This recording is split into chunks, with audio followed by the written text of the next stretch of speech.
Hey, Paula, do we want to do that special shout out first as we get into this? So, Debbie, we're gonna just talk a little bit because Pull up the email real we fast. got a really cool note, and it was really really beautiful to hear. We're not gonna read the whole email because it's just a kind note sent to us, but It is. unexpected, very very unexpected for us because Oh, Yeah. extremely. I don't think we knew that we had this kind of thing happening. So this was really cool. So Sue Roth from North Carolina emailed me over the weekend saying that she fell across, like she just happened to find our podcast and stumbled upon it, is completely hooked. I loved how she said, definitely not the humdrum sanctimonious drone I might have expected. Sue, if you'd like me to try to be That was more just humdrum and more sanctimonious, I'm happy to do it for you. But it was so good. But yeah, she's a convert to the faith and just like greatly appreciated. So I just wanted to let you know that your words through the email were just so beautiful. it was awesome. Um, It was awesome to it hear was that. it was so So good. nice. Wow. Yeah, specifically, she was like, tried to be faithful. So she said her own story is faithful, faith-filled Catholic, 20 years plus. I And said we weren't going to read her email. oh, I'm only just reading one part. This was one part, but she just really likes that it's refreshing and energizing, and that's awesome. So Sue, That's so good. just we're glad that you're here, that That's you're so listening. good. So we have to recalibrate our tens of listeners. Tens of listeners in the greater Fairfield County and North Carolina. Yes, in we're North really Carolina. spreading our wings here. It's great. Yeah, so Debbie, that's kind of one of our running jokes at this point with the podcast is we just think we have a very small following. Well, now hang on, Paula, because the reason that Debbie is I here with know. us today. I know. So I'm saying, like, this is just more evidence we have to recalibrate that number. Debbie Cowden, welcome to Roar Like the Lamb. Thanks for having me. And those one of kind the tens of words. listeners, but now you get to come in and join us for this. This is going to be great.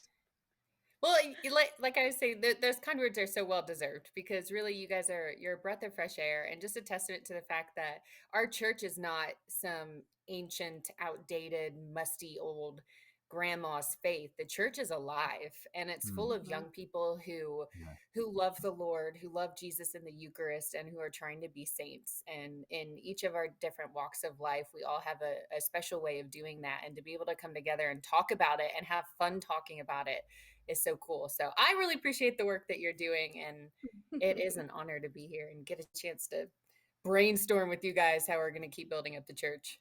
Sweet. Oh, that's so awesome. Thanks. I am curious though. How did you find us?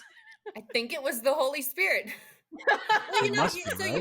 you have these podcasts that you have in your head, like, okay, I think every Catholic at this point knows who Pints with Aquinas is. We all know Father Mike Schmidt's Catechism in a Year and Bible in a Year.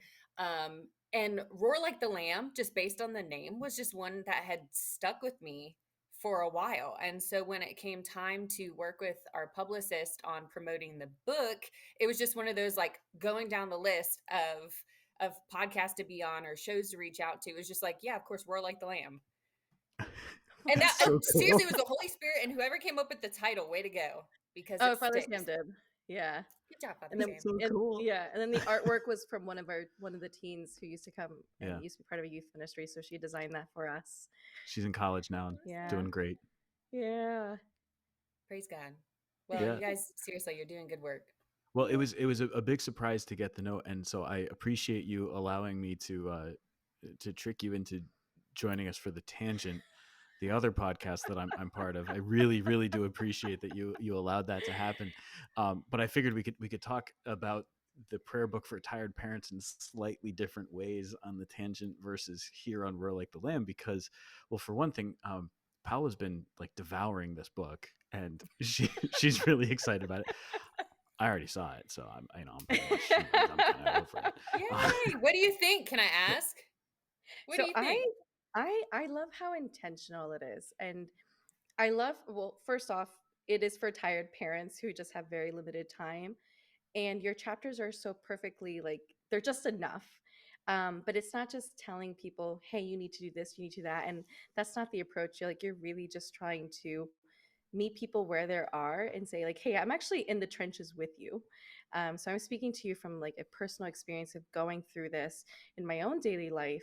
But it's so beautiful how every chapter's ending with a reflection point. Like the ideas that we're so bombarded with so much going on. Like I don't have a family, I've got a cat and that's it. But like Cats I've are a got big side hustles, I'm responsibility. busy, friends, boyfriend, like, but I feel that. And so it really caused me as I was reading, I was like, gosh, I'm not even in the family life yet and I'm already tired. It's So that's what that I was tired thinking about. empire that we were talking about on the tangent. Yeah. So I think it's beautifully put together where you can um just have snippets of it to engage when you can, but it's not an overwhelming amount. Hmm. So it really is thoughtfully made for tired parents. So that's what I love about it. Thank But you. I definitely want to hear more about like what inspired you Yeah. to do it, to write it. You mentioned a little bit of it, obviously through your book, but how did that all come about? Yeah, well, I'm going to say the Holy Spirit because pretty much everything that happens to us and everything that the Cowdens end up doing is due to the prompting of the Holy Spirit. But really was the fruit of the entire time that Dave and I have been parents, which is Hmm. going on 7 years. We had no clue how to be Catholic parents, and you get the examples out there. Like you see families in the pews who are obviously Catholic, and they've got their Catholic children, and they're showing up on Sundays, and sometimes their kids sit perfectly still, sometimes they wiggle. You see the parents of teenage kids who either are still with the faith or not. You see all of these examples, but you don't get to see what happens behind the scenes. Mm, And so when it came time for us to become Catholic parents, we didn't realize how ill equipped we were, Hmm. particularly when it came to our prayer life, because we didn't realize how things were going to change. And we didn't realize how there really is so much more to being a Catholic parent than just showing up with your kids at Mass on Sunday, and maybe when they're old enough, dropping them off for Sunday school, that it requires a lot of work. And thank God that He gives us our children as newborns and not as teenagers, or we would all be in big trouble. Um, and Yeah. and thank God that we have at least a couple years to prepare before our kids become toddlers and get a mind of their own and decide whether or mhm. not they're going to very loudly ask during Mass, "Is Mass over yet? Why is he still talking?" because because those are just the things that you're not prepared for. So the first Yeah. few years of our life as tired parents was really a lot of trial and error, and a lot of error, and a lot of failing and feeling like we weren't doing enough. Hmm. Mhm. And as we started getting more years and more children under our belt, we started not only figuring out more things, practically speaking, but also zeroing in on our why for doing it. Mm, Because when COVID broke out and when Mass was taken away from us, it was right after we had just gotten to the point where we were getting really good at surviving through Mass with our 1 year old and our 3 year old. And then suddenly that was taken away. So when we brought our kids back to Mass, they didn't know how to sit still mm, anymore. mhm, And we had this reckoning where we were like, what are we going to do now? And really, what it boiled down to was either our faith doesn't really mean anything to us and so we can just do whatever, or it means everything and it deserves the best that we've got.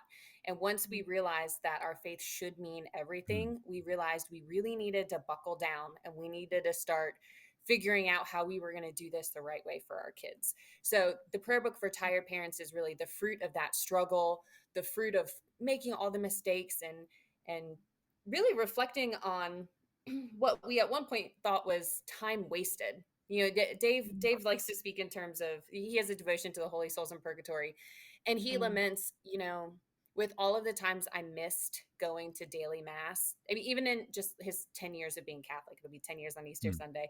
um, Ooh, Even in that happy time, anniversary, how Dave. many, yay, happy anniversary, we're so excited. I'm so glad he's Catholic. But how many missed opportunities were there to help other souls, and how many missed opportunities for graces that mhm, that you know but instead of focusing on that, we realize it's not really wasted time, because it's not going to happen again, and we're not going to be Yeah. passing mhm, up on those opportunities to receive graces. So all of this is to say that from our experience, we really wanted to encourage parents that their vocation to holiness and their journey to help get their kids to heaven is the most important pursuit that they will have in their entire lives, and is absolutely worth it. And there's no judgment, and you've got plenty of fellow parents like us in the trenches, like you said, and we just all want to work together and help each other out. Mm-hmm. Now, Debbie, you talk about making mistakes and feeling like you made mistakes along the way, and so I guess what's your biggest mistake? What are you most ashamed of? No, sorry, I couldn't help I got a laundry list. Just like real Mea quick, maxima culpa. what's your deepest shame? What's the deepest wound that Oh you my carry? No, goodness. Yeah, well, no, can I answer it? I Am was I just allowed Yes. to kidding, answer but it? sure, if you Yeah. want to, I mean, No, I think I'm so that's fine. serious. I'm so serious. I'll answer it. Well, when we were trying to get back to mass and our kids were not sitting still, and Dave and I were getting really frustrated with the kids, with each other, with the way that the world was going to pits in that moment. The Dave had suggested, should we just go? Was it Dave? I think it was Dave. Said, should we just go to mass separately? Are we just in a season of life where we can't go to mass together? And Mm, hearing that and feeling that, like it coming out and being verbalized, was really painful, because I knew in my heart that that was not the way it ever should have been, and that shouldn't have even been a thought in my mind. But then Dave, in his brilliance, this is where you see Debbie's big fault right here. Dave, in his brilliance, had suggested to us, well, if we want the kids to get better at going to mass, maybe we should take them to daily mass.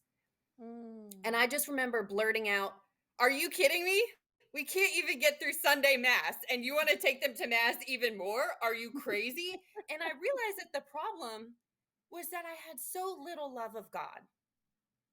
Mm. mm, So little love, that instead of seeing that as, we just had the Holy Eucharist taken away from us for several months, and now we have the chance to go back every day, and I want to say, no, that's too much.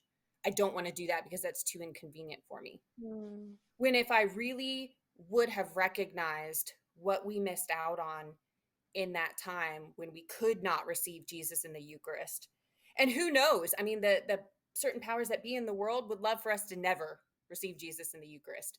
But in all honesty, it was in that moment where I recognized that I loved God so little that I knew that we had to change the way that we were mm, doing things. And yeah, that's why we were really careful about the way that we titled this book, Practical Ways to Grow in Love of Yeah. God. Because when you realize that everything that we do as Christians is for love of God, or should be for love of God, Mm-hmm. then it's no longer focusing so much on the specific things that we do, or the specific prayers that we pray, or checking off a list of things. Like, we have foundational steps in the prayer book for tired parents, things that all tired Catholic parents can be doing to grow in holiness. It's not just a checklist, though. Yeah. Because what you'll find is that if your desire is to love God more, which is what you were made for, by the way, then those things don't really become an obligation, but a joyful duty. And Mm. ironically, the more time you spend devoted to them, the greater your love will become.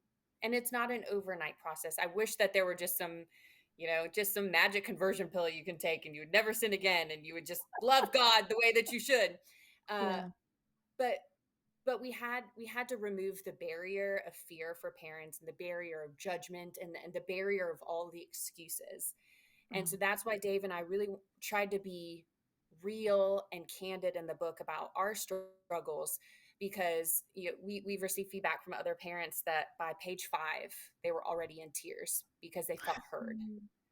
I know, I'm yeah, like, well, I didn't want to Mhm. make people cry, but I'm glad that people are relating. Like, it strikes a nerve, because they're like, I feel this too. Yeah. So having so little love in that time was the thing that I'm probably most ashamed of in my life as a tired parent. But I think there's been a lot of growth that's come from that. It's like the seed having to die so that Mm-hmm. a plant can grow. Thanks for asking that Yeah. question, Father. Yeah. well, Mine thank is you Bet for you sharing didn't your deepest expect shame that and response. the greatest wound. well, I was mine. just kidding. I didn't want you to manifest your conscience, but I think it's great. It's so Good. powerful. Wow. Good. But mine has to do more with like this idea of perfection, because you mentioned it, and like, like, I think we unconsciously, we dream of marriage, we dream of family life, and we create like this perfected experience of like, we're gonna have the perfect family with the perfect Catholic kids and like the perfect Catholic husband, and it's just like perfect, perfect, perfect, perfect. I'm But here like to then it's crush all not your that. dreams. Right, they're crushed. So I guess I'm wondering, like, what was that transition for you? Because you kind of alluded to it. You recognize in yourself like little love for God, you know, and so that was kind of like mostly really it sounds like it was leading you to a deeper humility to just like receive and surrender. Um, but if you can talk more about that, because that's I think we can idealize whether it's marriage or family life to such an out of reach, like other dimensional, like goal, and none of us feel like we can attain that, so we don't even try. Mm. And so I wonder if that's what a lot of people who are trying to raise their kids in this world really just experience, because if they experience that towards just living as a disciple, pretty sure that they're also applying that to all other areas of their own life as well. Yeah. Yeah. I Well, wanted to know what your thoughts were on that. my first thought is, Paula, if you think that there's no such thing as a perfect husband, you have obviously never met Dave, because he is the perfect husband. Oh, that's great. So Shout out for Dave. I hope that Dave Yay! listens to this episode. I hope Dave becomes a I hope he devoted does too. listener, as Dave is, because Dave He's is a sold. perfect husband. He's I've sold. not met him I yet, but went I'm back. going to say it. He's a perfect husband. Yeah. He really, well, you know what makes him perfect is that he's really trying. And there have been seasons of our lives where we recognize that we haven't tried as hard as we should, and times where we've been through rough patches, spiritual deserts, things like that. But the difference between Dave and, I would say, any other guy who is not like Dave, for the reasons that Dave is Dave, is that Mhm. he is really trying. And Mm. so that, practically speaking, that looks like he's waking up at 5 o'clock every morning, and he comes down in our living room, and you can't see because it's covered up because it's Passion Tide, but we've got the Sacred Heart of Jesus and Immaculate Heart of Mary, and he Mm, just sits there and he prays. And mm, he does, I don't know exactly what prayers he does, because that's his time to pray. I know he's been working on mental prayer, and reading scriptures, and doing particular examines, and he's trying to weed out his root sins, mhm, and he's making plans, like putting in our Google Calendar when we are going to mass. And he'll ask me in the morning, like, do you want to go to mass at noon, or do you want to try to go tonight? And Mm. we're mhm, coming up on 2 weeks. Let's make a plan for when we're going to go to confession. And mm, he wanted us to get enrolled in the Poor Clares of Perpetual Adoration Sodality, so committing to holy hours at certain intervals. And Yeah. he's recognizing that if he wants to grow in holiness, he's got to be mhm. really deliberate about it. Yeah. And I know Dave probably doesn't want me bragging on him, and that's not, certainly not the intention, but like, he's fasting, he's praying, he's Mm. trying to get to mass, he is seeking a spiritual director. By the way, Father Sam, if you offer spiritual direction, maybe that's something that we can talk about. Because he's really, we're praying for a Right. good spiritual director. Not really um done online spiritual direction. I'd have to think about that. It'd be cool. you'd have to pray about it. Yeah, you'd have to pray about it, but but he wants it so badly. And then he's so involved in the formation of our children too. So not Yeah. only is he trying to get to daily mass, but he's trying to make sure that our children are getting to go to. And Yeah. he's sitting in on our daughter's first communion classes, and he's the one going over her lessons with her. And he really desires holiness for our family. Mhm, And I I just see that as a Saint Joseph, my own kind of Saint Joseph, because mhm. he protects and defends our family. He seeks our good. He's a terror of demons in his own way, because he's seriously doing everything he can to just surround his family with grace, and to make sure that Yeah. he's in a state of grace too. And I just admire that so much about him. Mm. And I think that there are plenty of other tired dads out there that can do the same. They just Mhm, need to know, one, that it's possible, and two, that there are specific steps that you can take. Like, Dave's a really pragmatic guy, and he had to be really intentional about that approach to holiness, and it's changing him. And mm. he's at a degree of holiness now that I could not have ever fathomed 10 years ago. Like, I thought Dave as a Mm. neophyte was a very holy guy, but that was the very beginning. Mm. That's awesome. That's That's awesome. I don't know beautiful. if I I like that you answered all the questions, but you asked me about Dave, and I'm like, let me tell you all the wonderful things about Dave. No, it's the beautiful. little love elegy for Dave. I think it's great. Yeah. The that subtitle that you've got with the book, that it's practical, Yeah. I think is really key. One of the altar servers came up to me on Sunday, and he's a new server, so he was asking some questions about what he's supposed to do. And I told him, look, what's the most practical thing? And he said the most practical thing would be to just step to the left. I'm like, yeah, exactly. So do the practical thing. You don't have to overthink it. If it doesn't seem practical, then you're probably not supposed to do it. And that's kind of the beauty of a lot of the things that we do liturgy. A lot of the reasons that we have the things that we have, even though there's also this beautiful ceremonial aspect to it. So, there are things that we, like, all right, incense. It's totally superfluous, Hmm. but it's so cool, right? It And then when you is realize that it does actually serve a practical purpose. My brother and his fiance were asking me about the Bodo Fumero at Santiago de Compostela, the giant thurible that swings through there, and they're like, "Why is totally this?" practical. Well, imagine that you have a giant basilica and it's constantly full of people who have just been walking for a month. The place is going to stink like crazy. So, a giant thurible that can burn as much incense as humanly possible is totally practical. It doesn't seem to make any sense outside of that. But if you realize that this is the way to cover up the smell of really, really stinky pilgrims, I mean, you've got something there. But the practicality is so attractive. And Hmm. what you're laying out here for families and for parents is stuff that anybody can do, but Yeah. not necessarily every single thing is going to fit for every person, right? In every Um, state of life, and yeah, to Right. 100% exertion every single time. Like, honestly, with the state that we're in right now, I still have some gnarly morning sickness, and unfortunately, the term morning sickness is very misleading because it's not just in the morning. It can hit you at any Okay. time of day, and there have been some times where, okay, we're honestly planning on getting to mass at 7 o'clock, but at 6 o'clock, I feel like I'm just gonna throw up everywhere, and my body Hmm. just starts shutting down, and I need to go to Hmm. sleep. And we have to evaluate in that moment. There are two roads that you can go. One is you can not go to mass, which would not be preferred for the reasons that I may really want to go to mass, but Hmm. if I'm throwing up in the church that just so happens to have carpeted as a floors, pastor, that's I can just say on behalf of your pastor and all pastors everywhere, we Oh, would rather that you don't throw up in the church. I would yeah. really Yeah, prefer not to also. yeah. But I'd but like to then, speak on behalf of all parishioners too, that they would prefer that you not of throw up in course, church. Yeah, of course. it's And nicer. and if it's a matter of like, okay, maybe I have time to lay down for 30 minutes. And I have a funny story. So this happened about a week and a half ago. I was dealing with feeling super tired, and I'm thinking there is no way that I am going to be able to get through mass. And Dave's like, why don't you just try to lay down for a little bit, and we don't have to go to adoration beforehand. We can just go to mass. And I'm like, okay, that's a good compromise. So I lay down, and I decide, you know what, Jesus, I'm going to give you my best tonight, and I'm really going to try to go.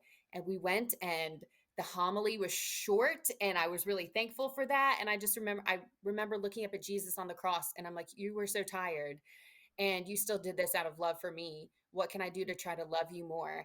And Mm. I'm not kidding you. The song that was playing for the recessional was, um, I heard the voice of Jesus say, come unto me and rest. Lay down, O weary Mhm. one, lay down thy head upon my Mm. breast. I came to Jesus as I was, so weary, worn, and sad. I found in him a resting place, and he has made me glad. And I stood there in the pew, and I'm like, I can't sing a word of this or I am going to break down crying. Because what ended up happening was I thought that I couldn't do it. Yeah. I'm tired. I'm nauseous. This is around the same time that my kids are normally going to bed.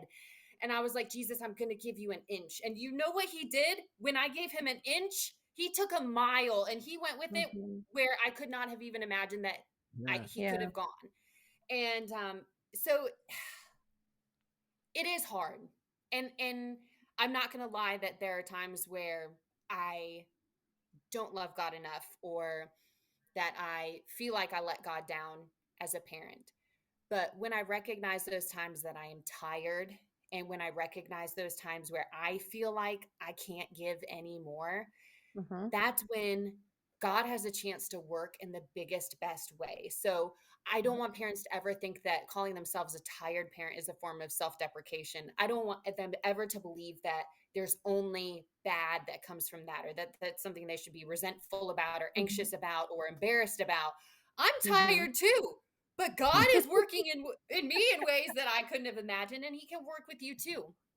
I Yeah, will say I though, love we do have to that. make sure that we're in a state of grace Yeah. because if you haven't been in confession in a while, if you do have mortal sin on your soul, um, then you can't receive those graces. You've Mm. got to make Mhm. sure that you're going to confession, and we want to demystify confession as much as possible, like normalize frequent confession as much as possible for parents because I need confession. Dave's essentially perfect and he needs confession too. Um, but we need those graces so badly. Yeah. And the ways that God has moved through the publication of this book, because I don't even know how this book was written because we are tired, but he made it happen. It just Certainly it was happened. There it was. not any like, and this is a big book. So the fact that he Yeah. was the one who paved the way for all 350 pages of this book is just Oh, miraculous. I So just want good. to be so really beautiful. encouraging to parents and just let them Yeah. know you're I literally love made that. for holiness. Yeah. I love how you're like, I'm taking ownership of the word being a tired parent. Like I'm not, I was like, that's so good. Because you can just like, how are you? I'm tired. And like that's it. But the ownership that you took of it, like, this is where I'm at. This is where I'm really at. And so Jesus, I need you to take it the rest of the way. And Like he that, this does. is what I think. You're not relying and it's such a parallel to the spiritual life. Like usually God moves when we're at the last straw and we've given up. And I totally agree with you. That's what I've seen in my own life, plenty and plenty of times.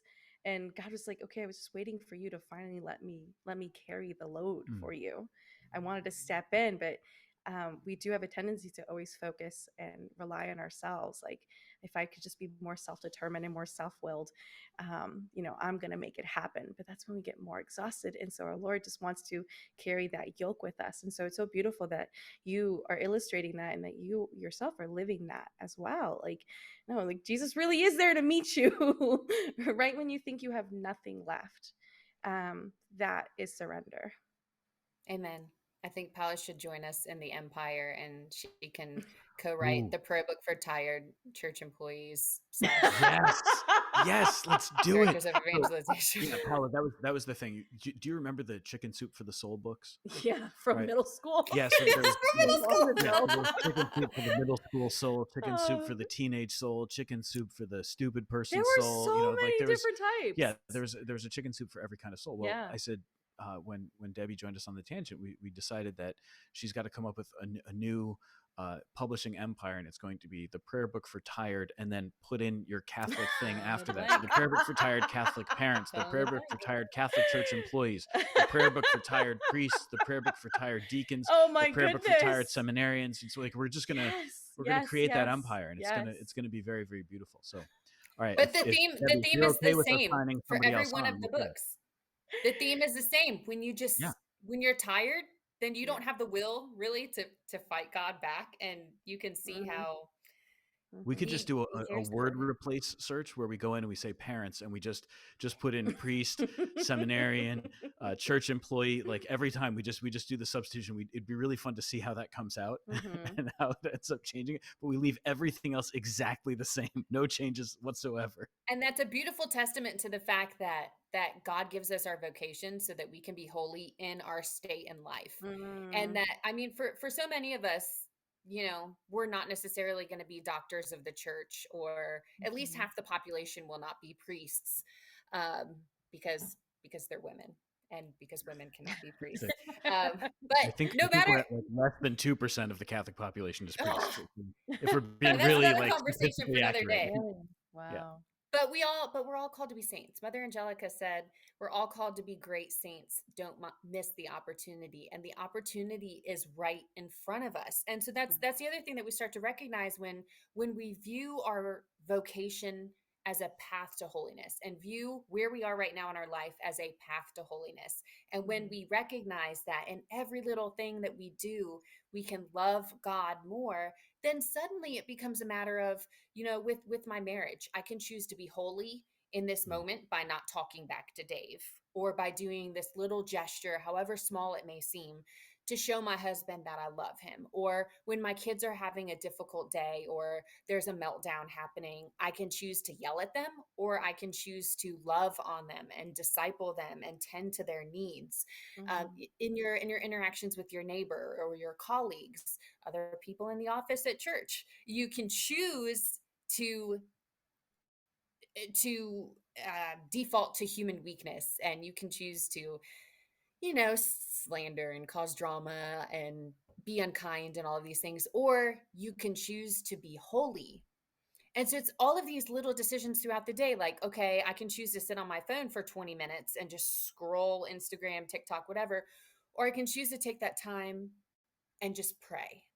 And I Mm. say Mhm. just, but prayer is obviously the best way that you can spend your time. There are so Yeah. many little decisions that we can make, and it doesn't have to be anything crazy. And when you start to change your day or change these little moments in your day, you realize, wow, I have a lot more time to pray than I think I did. And Mhm. man, I've wasted a lot of time on the phone scrolling cat videos and I recipes have that I'm never never wasted going a to single minute try. scrolling a cat video, for the record. You have not? No, I don't like I'll cats. send Have you a you video. lived? Dog videos, sure. I've definitely wasted time on that. Like So other sad. wildlife videos, No, sure, but cat videos, cat no, videos are amazing. There nah. is something Tigers, to that. tigers are cats, and Oh, lions are tiger is my cats. favorite animal. All If right, I could have a pet, it would be a I tiger, but it's did illegal, watch The so Tiger King in its entirety. you did. Yes. See, I didn't even watch the If you Tiger if you King. want to know about my deepest darkest shame, Debbie, there it is. Tiger My King. great shame is Tiger King. Are Watch the you whole sure it's thing. not the fact that you're a Taylor Swift fan? Look, everybody's a Taylor Swift fan, all right? Leave me alone. Everybody loves Taylor Swift. I don't really I care for really only Taylor like her Swift. early stuff. But see, I don't I know. mean, that's the thing. Like so you can change your whole life, and you can change your perspective on your whole life if you just take each moment and you're like, how can I love God in this moment? Yeah, it's definitely a mindset thing because in a culture that is, you talk about your day by complaining about your day. That's kind of the way the world is. Like, That might how be are you? more us here in New England. I don't know. You know, there I could mean, very well be a New England thing, but it leads you towards despair. yeah. It really doesn't lead you towards like joy and hopeful expectation and like, you know, a God who does miracles. And it's hard. It's really hard. So how can you be conscious of your thoughts? And if all of this is always first a battle for your thoughts, that's where the battleground is first being like played out with the enemy and within yourself. You know, like the spirit is willing but the flesh is weak. So um but to your point, like all these small little changes, you're going to start to be more encouraged by this. You're going to see how grace is working even in the little ways. Mm. And then you see when you kind of take a step back, you're like, wow, God, you brought me this far and I didn't even notice, you Amen. know? Amen. One of the things that we talk about in the prayer book for tired parents is offering up your joys and sufferings. And I found in my own particular life that it's a lot easier for me to pray for somebody else than it is to pray for to pray for somebody else than it is for me to pray for myself and my own intentions. And Mm-hmm. what we started doing was in November of one year, we took a wall calendar and we wrote the name of a deceased person in each of the days of November, and we offered up all of our joys and sufferings for that person on that day. And what's Mm-hmm. cool is that you don't have to just do that in the month of November, and you don't just have to do that for departed souls. So we have started offering up our day for a particular person, whether Mm. alive or not. But then all of a sudden it becomes a matter of, okay, this really hard thing that I'm going through at work, I'm offering it up for so and so's reversion to the faith, or I'm Yeah. offering it up for this little boy who has cancer, or even today is a beautiful day. I wish I would have opened the windows before we started because there's just such a nice breeze. The sun is shining, it's warm, and Mm-hmm. I just want to thank God for this day. And I want to Mm-hmm. offer up my joy in Thanksgiving, and that changes you. So even when you're having those difficult moments, Mm-hmm. you're not despairing, and you're recognizing that there is good that comes from it when every moment can become a prayer. And I love what you say Mm. about how there is a mindset shift, because you're transforming, and you're Mm-hmm. changing your brain too, because there have been Mm-hmm. psychological studies that show that cycles of negative thinking can Mm-hmm. negatively impact your health, and they can actually cause you to spiral into constant negative self-talk and negative thoughts. I wish I could have some numbers about those because they're really startling. And that even you can get to the point where addictive or where it becomes addictive to have these Yeah. negative Yes. thoughts. Yeah. And I don't It's want just like that. what you default to. Because even and one of your things you're like, like I've got loads of laundry, but then you followed it with a gratitude, like, but I'm so glad that I have a washer and a dryer for which I can like, wash my kids' clothes, and then I have enough money to go out and but like if we could just do the add-on to that part, I have to do this and this and this, but if like I get to do this, I'm so grateful that God has given me the things that I need to Mm. provide and to be sheltered with, to be fed. Uh, if we can have and build that sense of that attitude of gratitude, Nice that's rhyme, uh, yeah, it's an old cliche term. but it I'm not works. saying anything Perfect. nobody hasn't heard before. But it's But it's you're right though, important. Paula. You're I right. know I'm right. I'm telling you this. Well, The and I mean mindset the same thing. It's the so same thing important. goes when you're looking at your grocery bill, even with the rising cost of food, the fact that you can go into the grocery store and you can get the food that you need. And then at the Yeah. end of the day, when you're washing the sink full of dishes, you're like, my family had enough food to eat today. Yeah. And there are so many places in the world where that's not the case. Or like I'm Mm. tucking my kids into bed at night, and sometimes it's a little bit of a fight to get them to go to sleep, but my kids are going to sleep for a quiet night of rest. Yeah. And there are many places in the world where kids like they don't even have their own beds. Like Mm-hmm. you think about kids who are ravaged by war, traumatized by war, and they don't Mm-hmm. even have a quiet place to sleep at night. Mm-hmm. How do you cultivate gratitude in your life and in your family's life? Dave and I really try to be careful about the kinds of things that we're purchasing. And so I try to spend as little time on my phone as possible. I do like Amazon. I will admit that I like Amazon. And my Right. kids just seem to know when I'm on Amazon because they float over and they're like, "Oh, what's this?" And they can see your browsing history and they're like, "What are you getting for me?" I want But one, Mom. and then they show your suggestions based on your browsing history, and it's usually Mhm. toys. I don't know if they do that on purpose or not. Um, but in our family, we just try not to buy that much anyways and try not to glamorize the feeling of purchasing things. So we don't go into stores very often anymore. We do a lot of our shopping with curbside pickup or just delivery because for us, I'm kind of a shopaholic. So it behooves me to just buy the stuff online and just see what the dollar amount's going to be, take the things out of my cart that I didn't actually need. But then also being able to say things to our kids like Dada made such a delicious dinner tonight. What do we say to Dada because he took all this time to make our food?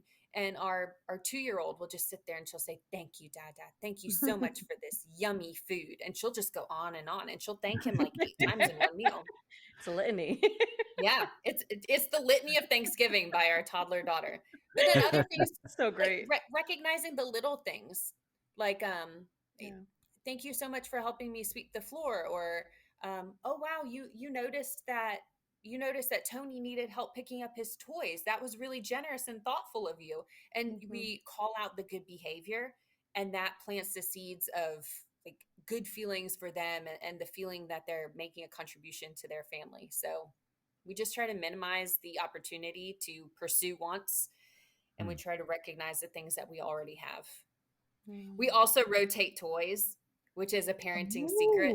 So like Ooh. we put most of our Huh. kids' toys away so they're not swimming in all of their toys. Right, And right. then Right. when you pull them out again, if it's a toy they haven't seen in like 3 months, it's like Christmas.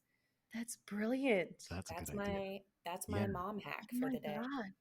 Yeah. I Because I was told thinking myself that I would never be one of those moms and that I would just let my kids have all their toys, but then I realized that I was going to be the one picking them up most of the time, and so suddenly now yes, I'm Uh-huh. like, exactly, exactly. Yeah, work I'm just smarter, thinking not in use harder. case. Oh, I love that. Yeah. It's so brilliant. I'm gonna have to tell my sister that. My friend Michelle has 7 kids. The oldest is in high school, and the youngest is just 16 months now. And so the So youngest is she's also my already goddaughter, saint. and she's amazing.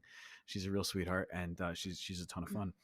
Uh, but Michelle has kind of been through this now for a long time, and she's been through it. Her husband Adam is in the Navy, so she's also had multiple kids while he's been deployed at different times. So she's dealt with I don't know, they've moved a whole bunch of times. He's Mm. been absent for long periods of time while he's off on his deployments, and so they've really cultivated something very special. You know, his relationship with the kids is so beautiful, because every possible minute that he has with them, he's there.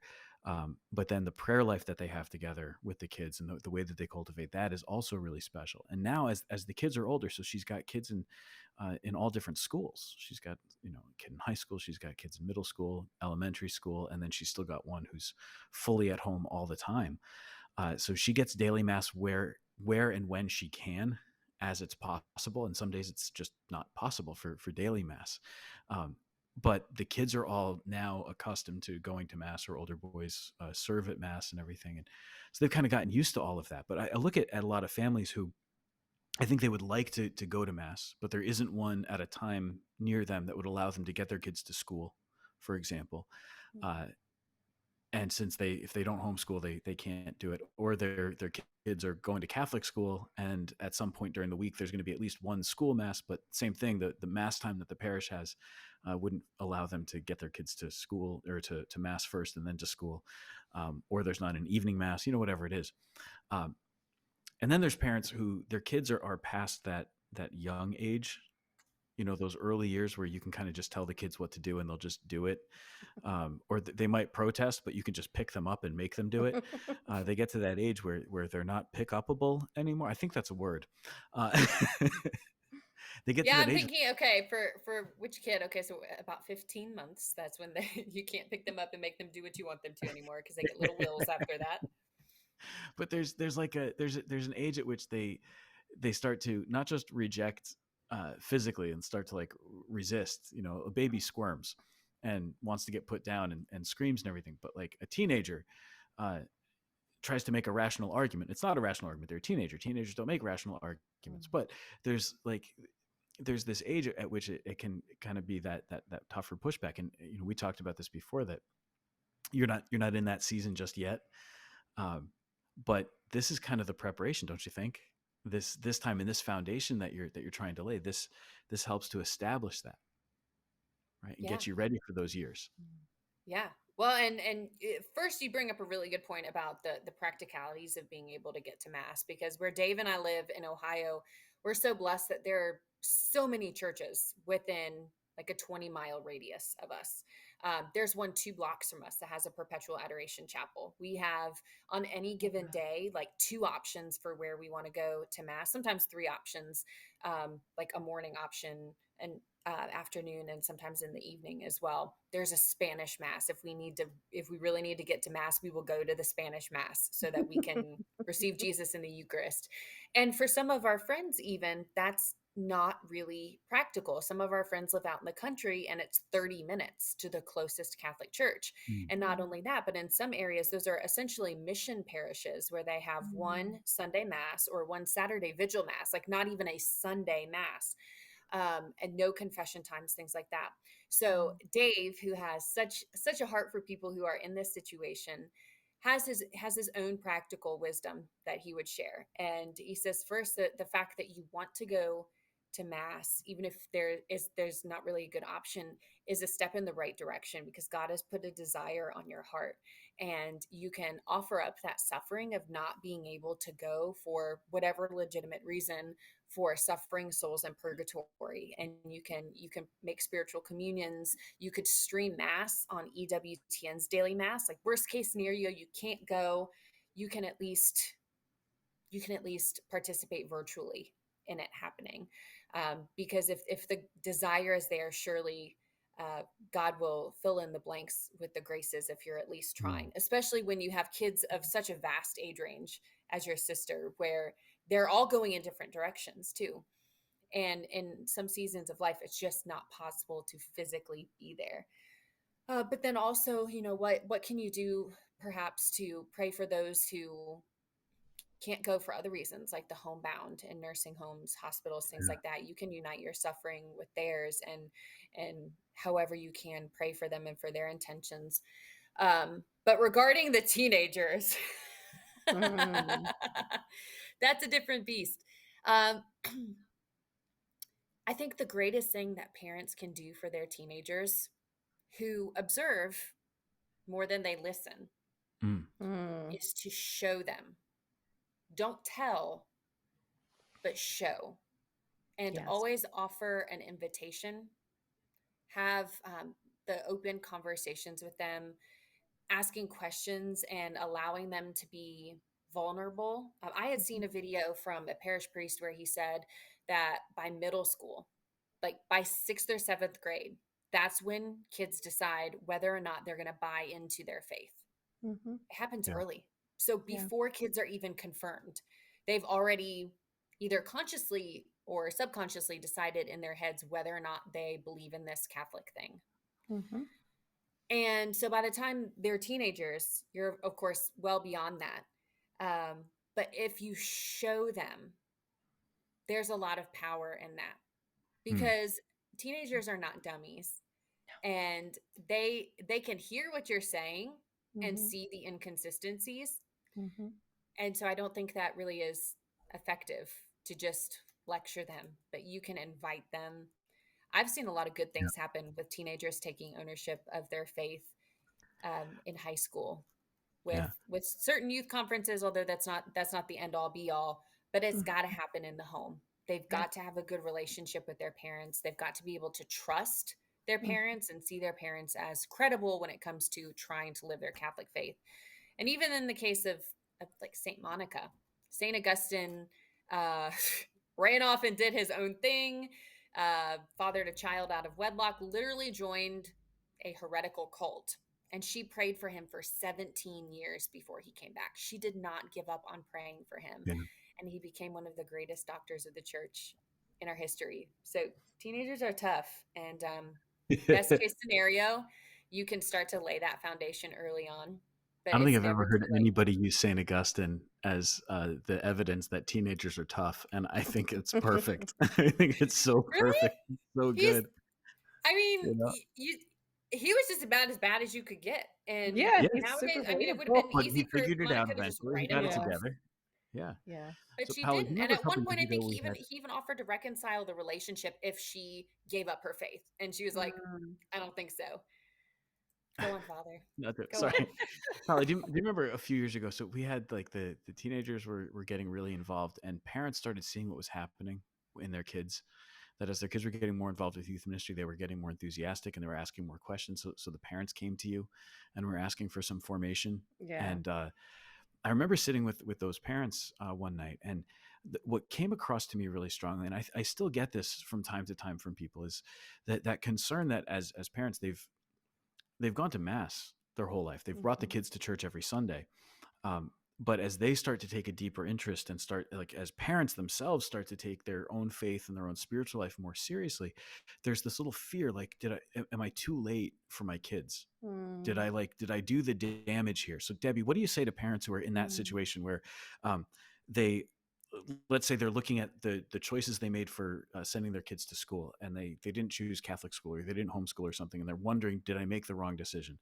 Or they're looking at the way that they're practicing their faith now, and they're comparing it to how they practiced their faith when the kids were first born. Yeah. Or they're wondering, did I mess Mhm. up by not doing something 10 years ago, 15 years ago, Mhm. or even like 4 years ago, depending on how old the kids are, right? What do you say to parents who are wondering if they've kind of come to the plate too late? Yeah. Well, without making any parent feel like I'm judging them for their actions, because I'm certainly not. At best, I can relate it to the feeling that Dave and I had, where we were like, "Did we waste all of this time?" Mm. And you could say, yes, you did waste all this time, but look where you are now, and look at what you recognize you can do differently for Mm, your teens. Because you think about it, that your teenagers are on the cusp of adulthood. They're getting ready to decide who and what they're going to be for the rest of their lives. And arguably 18 years old is too late to, or too early to tell your kids that they need to have their whole lives figured out and they need to decide what they want to spend $100,000 of student loans on, Mhm. and like, what do you want to do for the rest of your life? Figure out before your prefrontal cortex is totally developed. Yeah. But it's also the time when God could be speaking to them about their vocation. mm, And so when you ask yourself, is it too late? I don't think that's the right question to ask, because I think that no matter what, the answer is going to be no. It's not too late. Mhm. I think the more pressing question that you can ask is, what can I do in this moment to help my teen? Mhm. And to help them figure out where they are, and help them, if you haven't already to this point, help them listen to who and what God is calling them to be. And I think one of the most powerful ways that you can prepare your children to be able to listen to God's voice, even as teenagers, is through Eucharistic adoration. Mm. And I can't tell you how many stories of priests and religious sisters I've heard who have said that they heard their call to their vocation in front of Jesus in adoration. Mhm. That Case was in me. point. That was me. That's how it happened. That's Case totally in how it point. happened. Yeah. And so, we put a lot of emphasis on sports and academic honors and college searches and stuff like that for our teens. But perhaps what we should be doing is we should be parking them in front of Jesus Yeah. and just allowing them to be present with the Lord.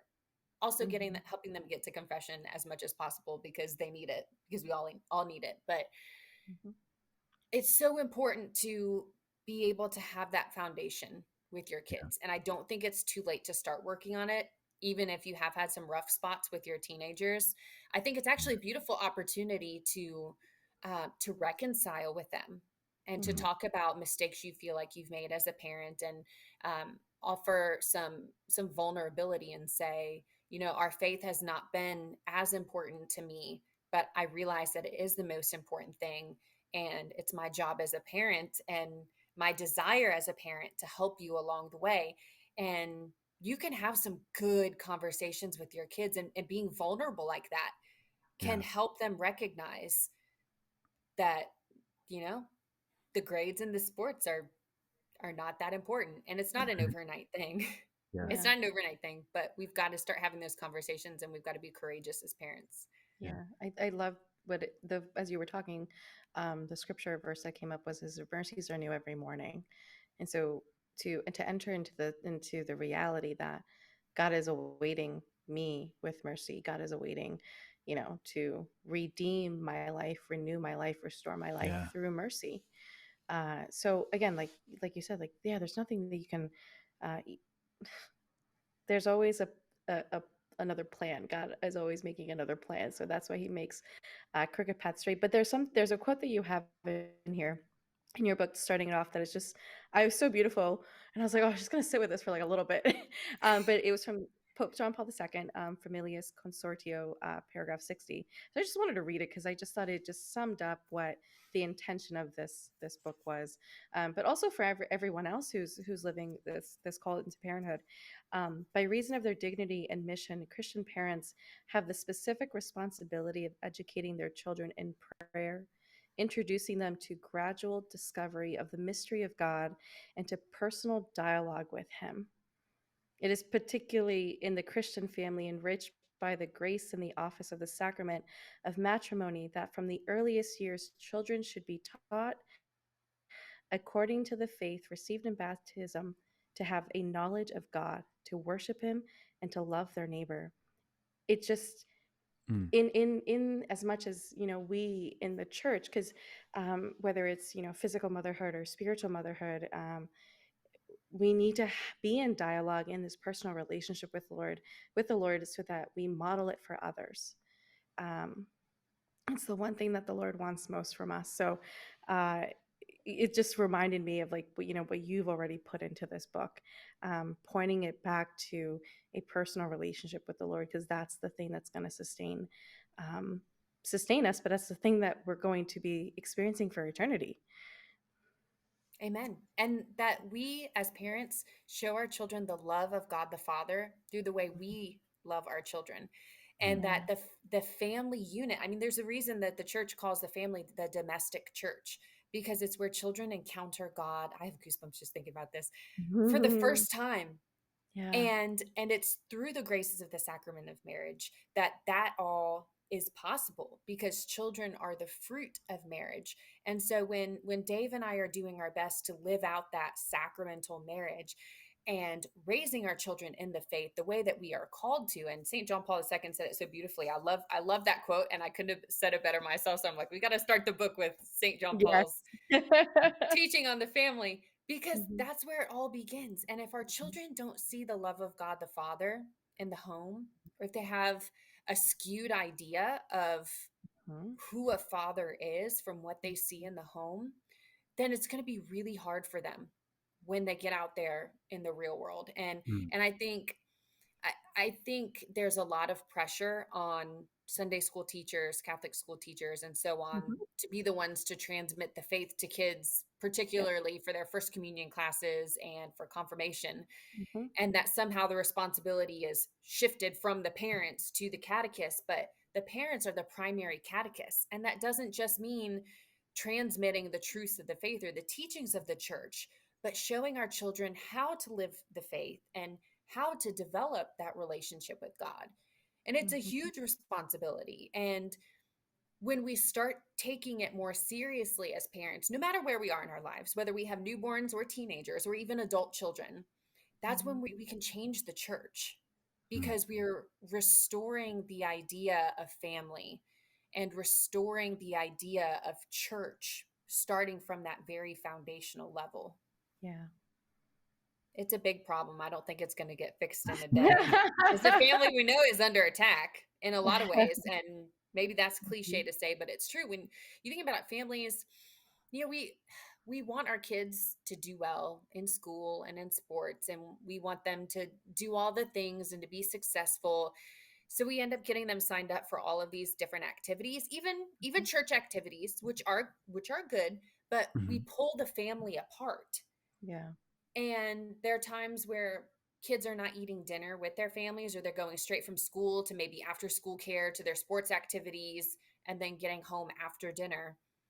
They're not getting time to pray together. They're not getting time to eat together and to have that time to decompress and bond with each other, to relate to each other as members of a family.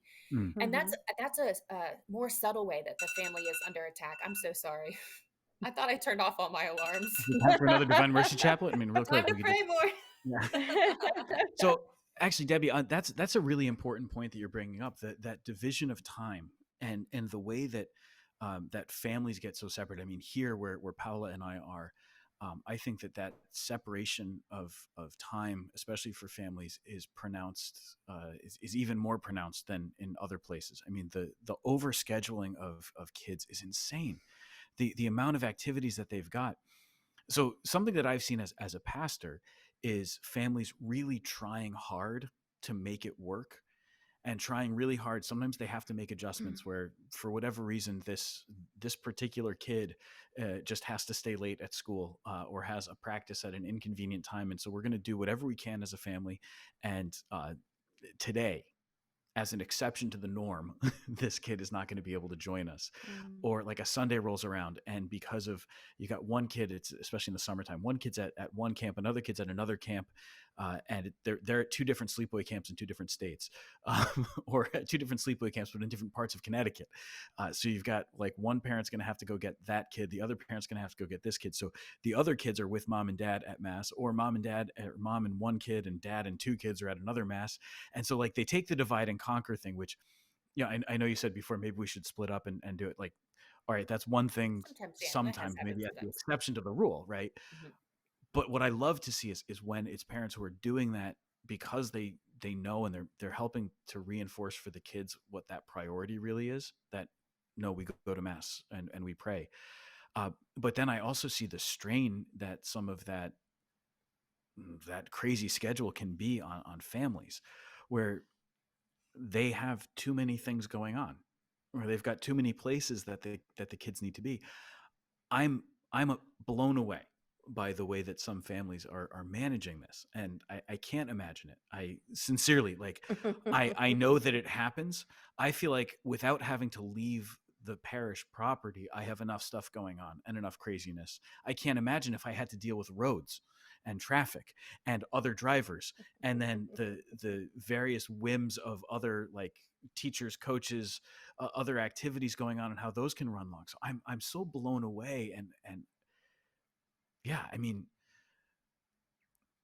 maybe we need to do like another not the prayer book for tired I was parents, just thinking. but the hey tired parents, this is what we see when we see you. Because what Yeah. I see is parents who are trying so hard, who are making this unbelievable effort, and often feeling like because they're tired, and I think this is exactly why you wrote the book, feeling like because they're tired, they're doing something wrong, or because they're stretched thin, because the Mhm. kids are involved in lots of things, they've somehow done something wrong and they're neglecting things. And what you're doing is giving them, no, here's some stuff that you can do so you know you're not neglecting it, but also some stuff so that you can kind of let's reorder that stress profile a little bit, and so we can Amen. kind of put things in their right place. Mhm. I think it's so important It because is. I see it It is. constantly, like every day. And there's a million variables for all of the different directions that your kids can go in and all the places you have to cart them. And we certainly are not telling people that you should not have your kids in certain extracurricular activities. But what we're hoping is that with the prayer book for tired parents, parents will be able to take an inventory of all of the Mm, things that they have going on and say, do we need to do all of this and why? Is all of this ordered toward loving God more? Is Mhm. any of this keeping us from Mhm. loving God more? Like, okay, every once in a while you're going to have a soccer tournament on a weekend and it's going to maybe require travel, but Mhm. is there another mass that we could go to in whatever city next town over? Or is this, if this soccer tournament is going to prohibit us from being able to go to mass at all, then Yeah. we should not do this soccer tournament, because if we miss mass knowingly without a good reason, then that's a mortal sin. So yeah. you can start to like when those activities prevent you from fulfilling your Sunday obligation, then that Yeah. is objectively a mortal sin.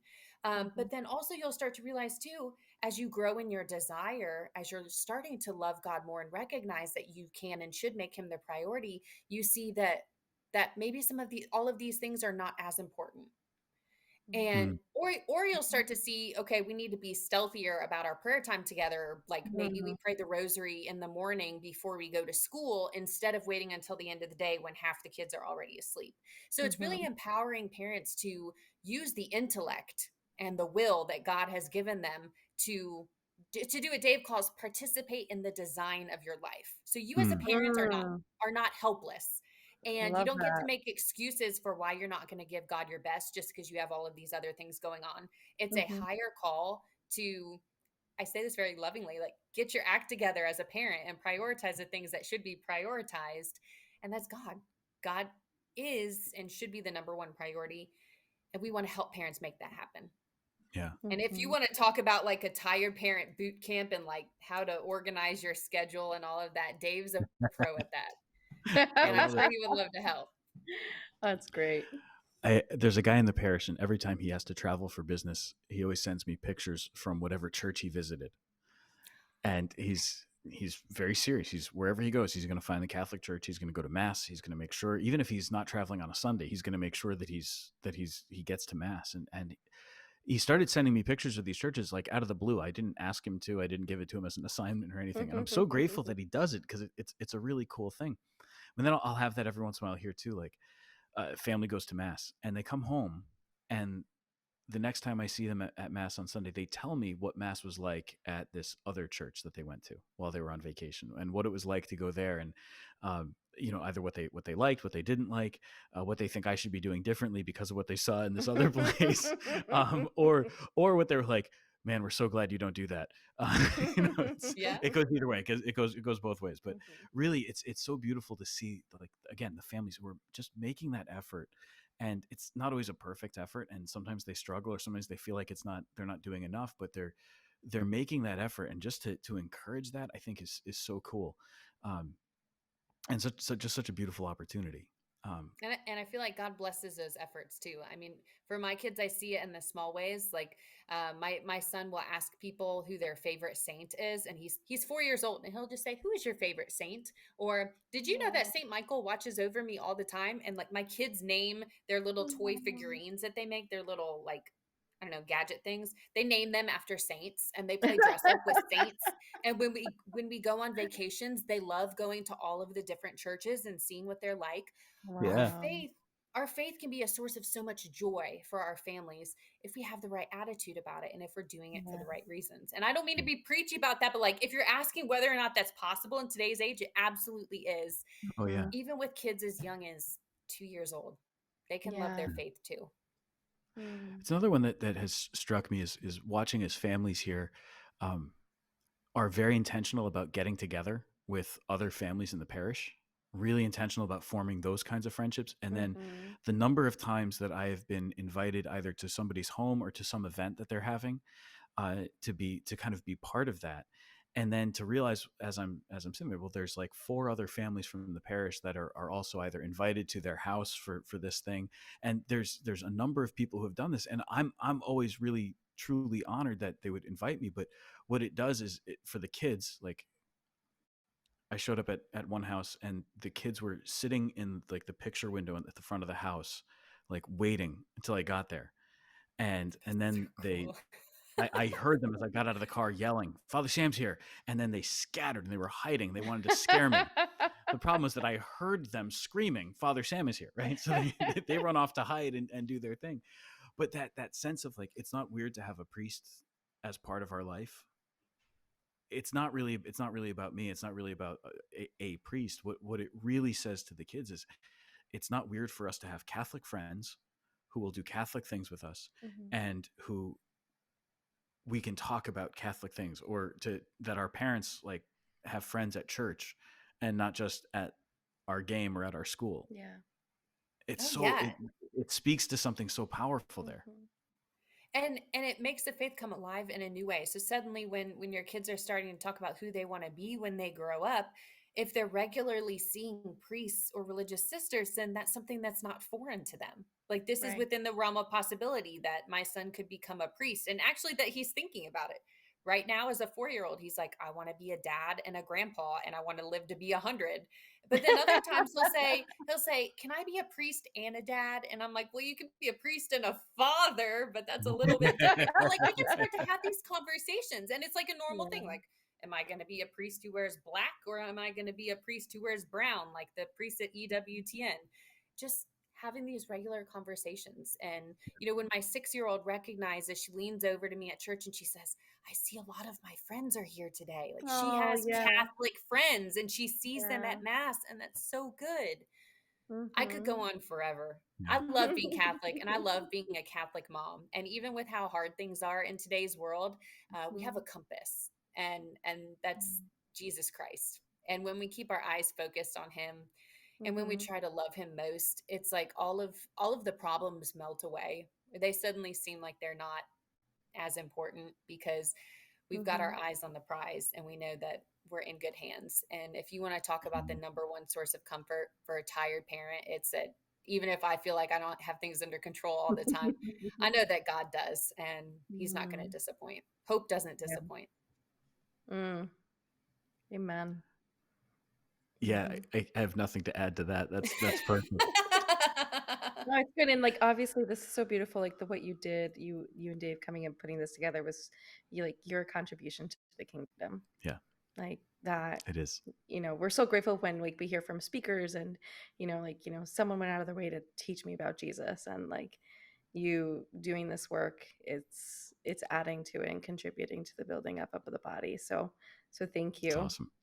Debbie, Thank where you. can people find the prayer book for tired parents?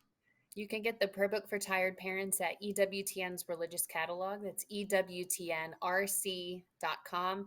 And if you want an easy link to the book and some other articles about tired Catholic parents today, you can go to tiredcatholicparents.com. We try to keep up with writing blogs, but I'm tired and I've got morning sickness. So we just do the best we can. But there's a Yeah. lot of good stuff there. Tiredcatholicparents.com. Awesome. Great. Debbie Cowden, thank you. This is awesome. Love the work that you're doing. So God good. bless you for it. This is amazing. Yeah, it's such a pleasure to meet you. Thank you, Cowden. Pleasure's all mine.